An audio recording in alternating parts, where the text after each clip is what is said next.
श्री शिव पुराण महात्म्य। शौनक आदि ऋषियों ने सूत जी से एक बार शिव पुराण सुनने का आग्रह किया।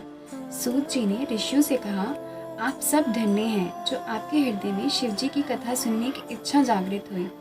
इस शास्त्र का वर्णन भगवान शिव ने अपने श्रीमुख से सनत कुमार से किया था, इसलिए इसे शिव पुराण भी कहते हैं। इसके पठन, मनन और श्रवण से कलयुगी मनुष्यों का मन शुद्ध हो जाता है तथा शिव पद की प्राप्ति हो जाती है। जो फल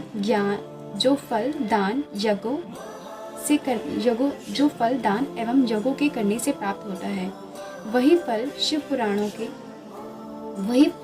पुराण के श्रोताओं को प्राप्त होता है। इस ग्रंथ की 7 संहिताएं हैं, जो कि इस प्रकार है: विदेश्वर, रुद्र, शतरुद्री, कोटिरुद्री, उमा संहिता, कैलाश संहिता, वायु संहिता। आत्मवेता मनुष्य को इस पुराण का हमेशा अध्ययन करना चाहिए। पापी देवराज की मुक्ति कथा।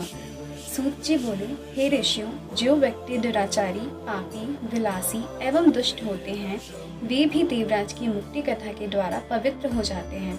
लालची, मिथ्याभाषी, माता पिता को दुख देने वाले, दंभी, पाखंडी, क्रूरता, द्वेषी, पतित, हिंसक और निर्दयी पुरुष भी कलयुग में इसके द्वारा पवित्र हो जाएंगे। इस प्रसंग में मैं आपको एक प्राचीन इतिहास सुनाती हूँ, जिसके सुनने से सभी पापों का नाश हो जाता है। हेरात नगर में एक ब्राह्मण रहता था, जो बहुत दुराचारी और दरिद्री था। वह धर्म और वेदों से विमुख था। वह इतना गिरा हुआ था कि वह स्नान तक नहीं करता था। उसने अधर्म से बहुत ज्यादा धन एकत्रित कर लिया था। वह एक बार एक तालाब पर नहाने के लिए गया।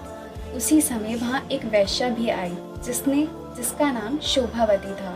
वह उस वैश्या को देखकर उसकी ओर आकर्षित हो गया। वह वैश्या भी उसी को देखकर परम प्रसन्न हुई। वे दोनों चिरकाल तक विहार करते रहे। ब्राह्मण के माता पिता ने बार बार उसे समझाया, परंतु उसने अपने माता पिता की बातों पर ध्यान नहीं दिया। उस अधम ब्राह्मण ने एक दिन ईर्ष्यावश रात्रि में अपने माता पिता व पत्नी का वध कर दिया। उनकी समस्त संपत्ति वैश्या को दे दी। देव योग से एक दिन वह प्रतिष्ठापुर में आया। उसने वहाँ एक शिव मंदिर देखा, जिसमें अनेक साधु महात्मा एकत्रित थे। वह ब्राह्मण अचानक वहाँ बीमार हो गया।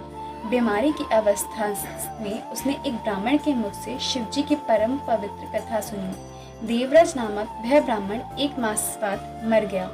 यमदूत उसे यमपुरी ले गए। उसी क्षण शिवलोक से शिवदूत के दूत रुद्राक्ष धारण किए त्रिशूल लेकर यमलोक में पहुंच गए। उन्होंने देवराज ब्राह्मण को यमदूतों से छुड़ाकर विमान पर सवार होकर कैलाश को चल दिए। यमरूपी में कोलाहल मच गया। शोर को सुनकर यमराज स्वयं पधारे और शिवजी के 4 दूतों को देखकर उनकी पूजा की। धर्मराज अपने ज्ञान चक्षु द्वारा सब कुछ जान गए थे। शिवजी के दूतों ने ब्राह्मण को ले जाकर दया के सागर शिवजी के सम्मुख उपस्थित किया। हे मुनिवरों, शिवजी की यह कथा परम पवित्र है, जिसके श्रवण मात्र से महापापी ब्राह्मण देवराज भी मुक्ति पा गए थे। इस प्रकार शिव पुराण की कथा को विधि पूर्वक सुनने से अमर फल की प्राप्ति होती है।